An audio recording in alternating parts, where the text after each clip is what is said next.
Ang kwentong ito ay hango sa totoong buhay. Mula ito sa isa nating kabayan na itago na lang natin sa pangalang Amboy. Taong 1977, Dipolog.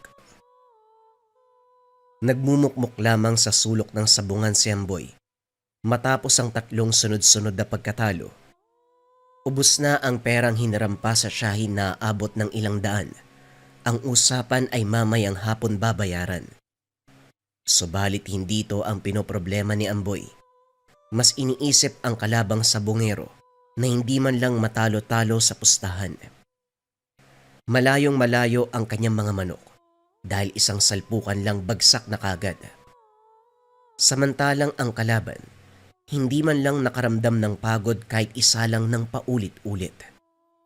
Hoy Amboy, nandiyan ka na pala, hinahanap ka ni Tia Susan. Nagtatanong sa'yo. Ano, may pambayad ka na sa kanya? Alam mo naman ang tiyahin natin yun eh. Hindi titigil kapag may utang. Sa dami kasi ng pwedeng hiraman sa kanya mo pa naisipan. Oh, pagalis ko kanina, talo ang manok mo. Sigurado naman sa ikalawa at ikatlong laban nakabawi ka.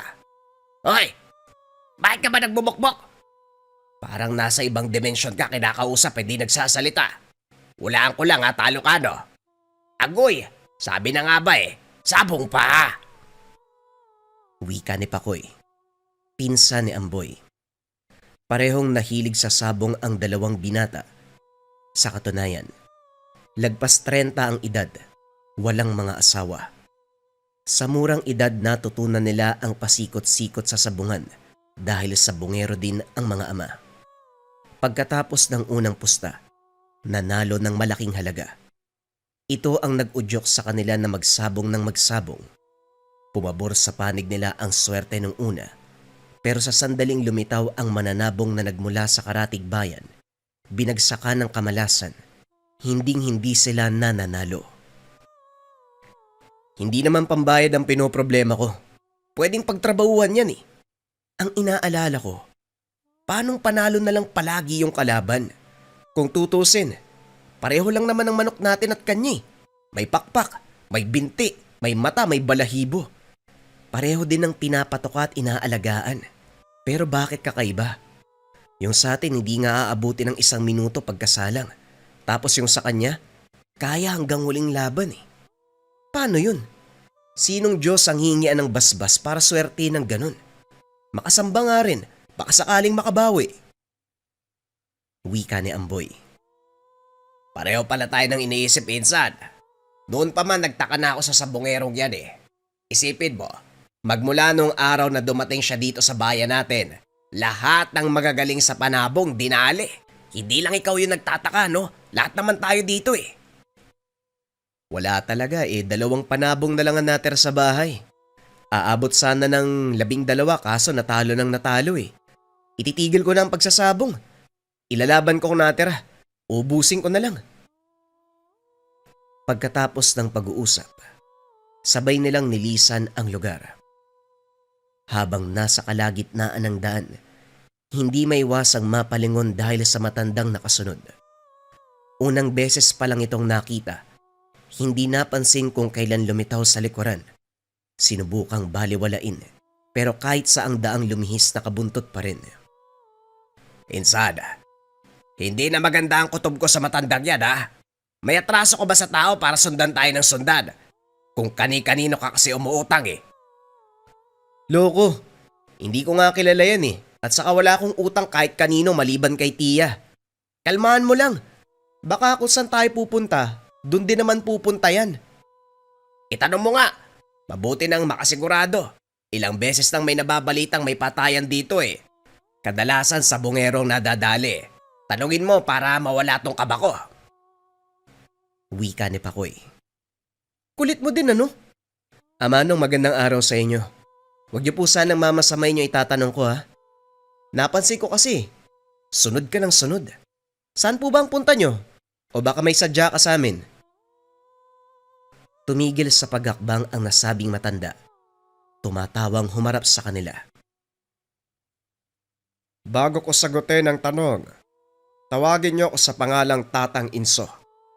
Sa katunayan, ikaw ang boy ang sadya ko.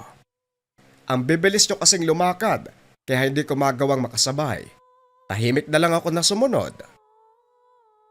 Wika ni Tatang Inso na mas lalong ipinagtaka ng magpinsan, lalong-lalo na si Amboy.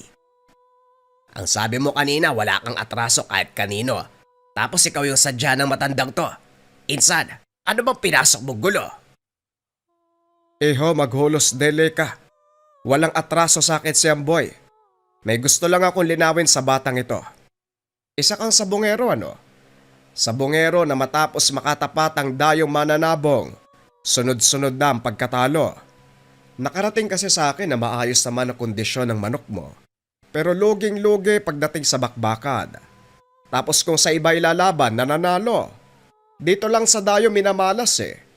Hindi ka ba napapatanong sa nangyayari? Natahimik ang magpinsan sa sinabi nito. Nagkatinginan. Hindi inasahang alam nito ang buhay sa bungero ni Amboy. Manong, Tatang Inso pala. Paano nyo nalaman yung tungkol dyan? Sino nagsabi sa inyo? Hindi ko kasi kayo kilala. Nakakagulat na malaman na may estangherong alam ang pagiging sabongero ko. Muling tumawa ang matanda. Naganap ng mauupuan sa tabi ng daan. Sinundan lamang nila ito ng tingin. Walang mali sa manok mo, Amboy. Sadyang madaya lang ang dayong kalaban. Paano ba kasi? Sa halip na panabong, ibang nilalang ang isinasalang. Walang laban ng anumang uri ng panabong sa ganitong halimaw. Kaya palagi kang natatalo kapag ito nakakarap. Muling natahimik si Amboy. Nakatitig lamang sa matanda. Si Pakoy naman na nasa tabi. Hindi maiwasang suriin ito ng tingin. Parang baliw naman yata ang isang yan, Insan. Pansin mo ba ang sinasabi halimaw daw? Ano raw? Ewan, halika na nga. Baka naghahanap lang yan ng makakausap tapos ginagawa lang tayong katuwaan. Wika ni Pakoy na sinang-ayunan ni Amboy. Walang paalam na tinalikuran ng dalawa si Tatang Inso. Sa kabilang banda, hindi maiwasang mapaisip ni Amboy sa mga sinabi ng matanda. May parte sa kanya na gustong paniwalaan, subalit naguguluhan sa sinabi nito patungkol sa binanggit na halimaw. Isa pa, bigla na lamang itong lumitaw at nagpakilala. Mas malalim pa sa iniigib kong balon yung iniisip mo ha. Ano problema? Ano pa nga ba? Yung matanda na nagpakilalang Tatang Inso. Iba siya kung magsalita eh. Sino ba yun? Kakaiba talaga magsalita kasi baliw. Tignan mo nga yung itsura nun. Kulang na lang maging taong grasa eh. Hindi man lang nakapaghilamos ng muka.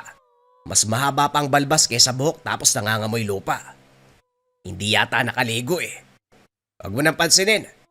Nagmamagaling lang yung taong yon. Nga pala, tuloy ba bukas yung sabong mo? Anong ilalaban mo? Yung natirang manok na lang ano? Oo. Total, 2 na lang yung natira. Kapag naubos, titigil na ako. Tumigil ka na rin. Wala na tayong mapapala sa buhay na ganyan. Talo tayo palagi eh. Paano kaya kung dayain natin? Sa kabila tayo pumusta. Sigurado naman na talong manok natin kaya diskarte na lang. Ang laki na ng perang nawala sa atin tapos nakakasawa ng maging talo palagi. E di kung gano'n ang gagawin, may mauuwi tayo, di ba? Hoy, baliw ka ba? Mandadaya ka para manalo. Kaya minamalas tayo kasi ang sama ng iniisip mo eh. Tumino ka naman. Hindi ka na nga nakakatulong kung ano-ano pa yung sinasabi mo dyan. Ikaw na nga tong binabagyan ng swerte, naayawan mo pa. Ibang klase ka rin ah. Kaya magtiis sa kamalasan. Bahala ka nga sa buhay mo. Basta gagawin ko kung ano naisip ko. Tignan na lang natin kung di ka mainggit.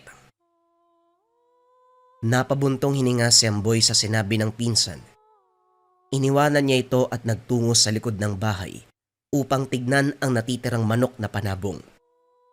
Isasalang ang mga ito bukas sa magaganap na sabong sa kabilang barangay. Huling alas ko na kayong dalawa.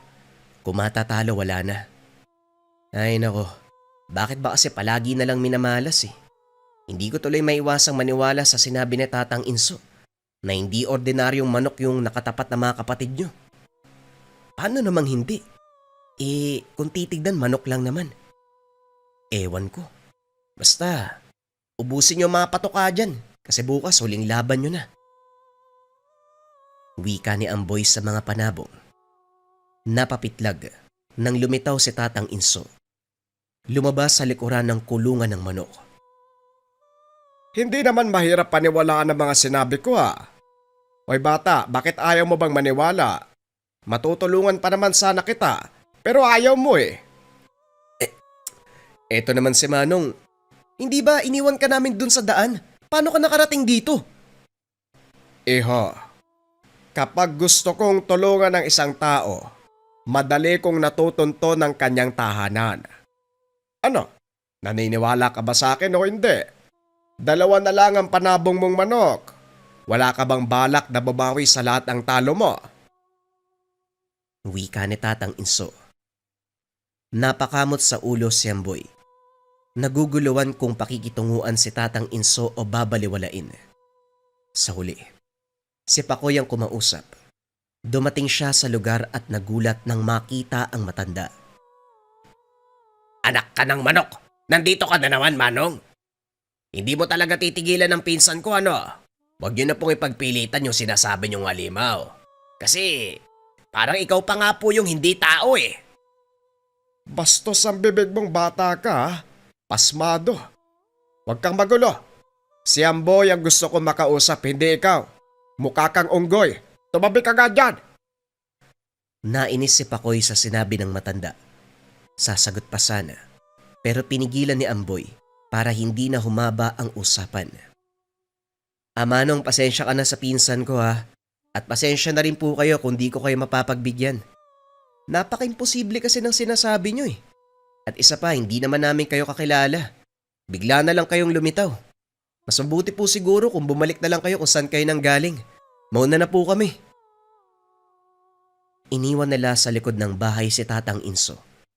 Parehong napailing dahil sa panggigiit nito.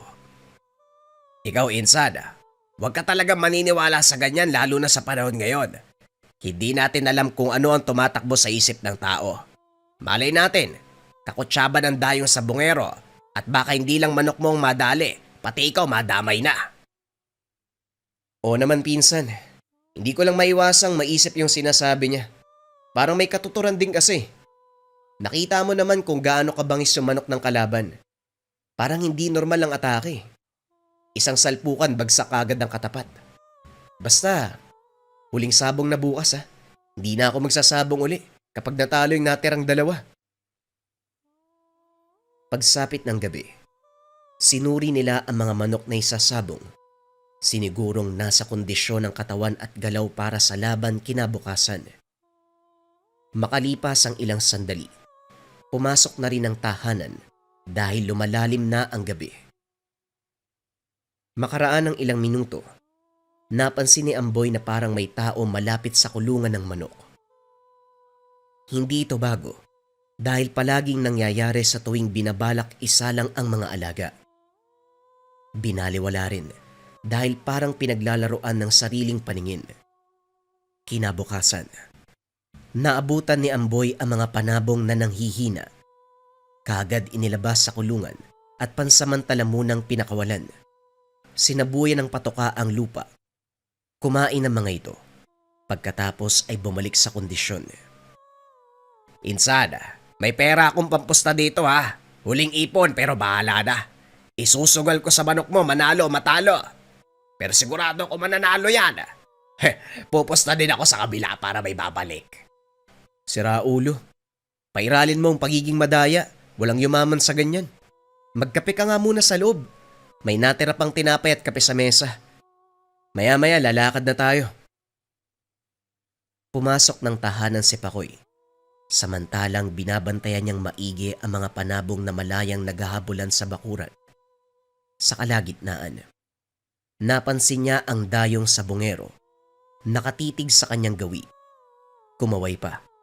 Sinalubong ng nagtangkang lumapit. Kondisyon ng mga manok mo ah. Ayos yan para masalap ang uulamin ko mamaya.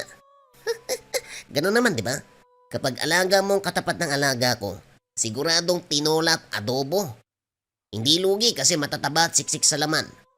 Hanga ako ha, maayos ang pag-alaga mo. Ano nga uli yung pangalan mo? Pakito. Manong matanong ko lang ha. Sa tanang buhay mo ba, likas na ang pagiging madaya? Ibang klase kasi yung manok mo eh. Napakahayop pagdating sa bakbakan pero nakakasiguro ka ba? Manok na panabong yan? Baka naman ibang nilalang na nagpapanggap yan.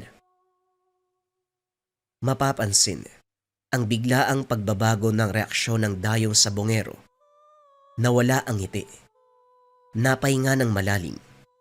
Napakuyom ng kamao. Si Amboy sa kabilang banda, nagsimulang magduda. Yo, ano bang sinasabi mo? Ganyan ka ba talaga mag-isip kasi palagi kang talo? Ibang klase rin pala ang tama ng kamalasan, no? Pati ordinaryong panabong pinagdududahan. Mag-ingat ka, nakakamatay ang maling akala. O siya, sasabungan na lang tayo magkita. Wag mo nang lakyan ng pusta, matatalo ka din naman eh. Tugon ni Pakito. Tinapik sa balikat si Amboy. Naglakad palayo. Napabuntong hininga si Amboy habang hinahatid ng tanawang matanda. Ito pa lang ang kauna-unahang pagkakataon na mukha ang makarap. Dito rin napagtanto, kakaiba ang presensya ng dayo. Hindi maintindihan ng samyo. Parang may langis sa katawan. Malansa sa pang-amoy. Insan, dali ka na. Malapit na magsimula ang sabong. Isilid na natin sa bayong ang mga manok. Ito pala ang tari. Hiniram ko kay Mang Paulito. Ilang beses na nitong naipanalo ang laban ng mga manok niya. Matalim kaya siguradong kakapitan tayo ng swerte. Hindi nga lang gumana nung nakalaban ng manok ng dayo pero malay mo. Naku, huwag ka maniwala sa ganyan. Soli mo yan.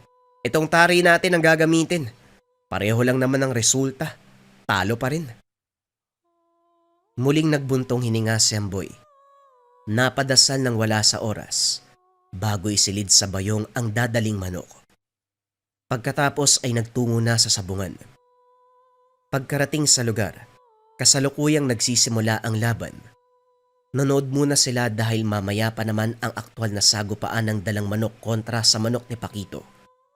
Wala rin kasing magawa dahil sa tuwing nagpapalista, itatapat sa dayong sabongero. Insan, dyan ka muna ah. Pupusta ako doon sa kabila. Mukhang malakas ang laban eh. Dito ka lang. Babalik ako mamaya kapag manok na natin ang isasalang. Habang mag-isang nakaupo sa tabi, napansin ni Amboy si Pakito na nakipusta rin sa kasalukuyang laban. Bitbit nito ang manok na ipangtatapat sa kanilang manok mamaya. Tinignan niya itong mabuti.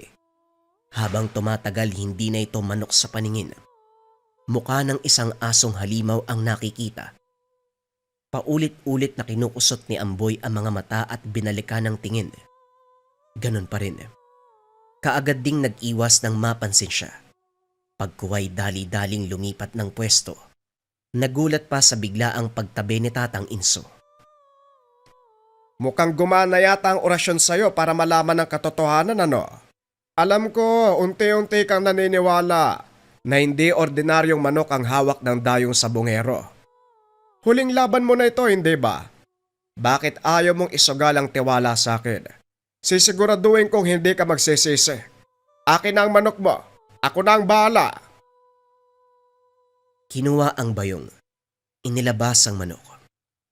Hindi nakapalag si Amboy dahil ang utak ay nasa nakitang mukha ng panabong ng dayo.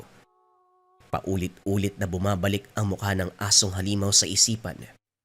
Namalaya na lang niya ang paghagod ni Tatang Isko sa pakpak ng manok.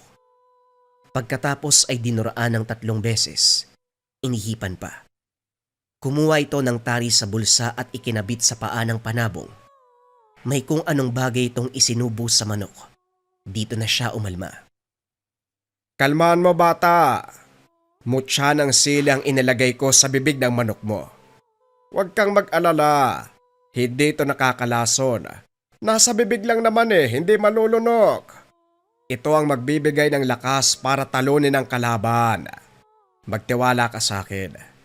Ihanda mo ang iyong sarili dahil babagsakan ka ng galanting swerte. Magkano bang ipupusta mo? Lakyan mo para walang pagsisisi. Hindi nakasagot si Amboy dahil tinawag ang kanyang pangalan para sa labanang magaganap. Ibinigay na ang manok pati ang pusta. Nang maalala ang sinabi ni Tatang Inso, lahat ng perang nasa bulsa, isinugal. Hindi dahil sa naniniwala siya sa matanda. Ang nasa isipan, ito na ang huling sabong. Teka, nananaginip ba ako? Panalo! Panalo ang manok namin! Wika ni Pakoy. Saka lang bumalik ang ingay ng sabungan. Tuwang-tuwa si Amboy kahit hindi pa rin makapaniwala sa biglaang kaganapan.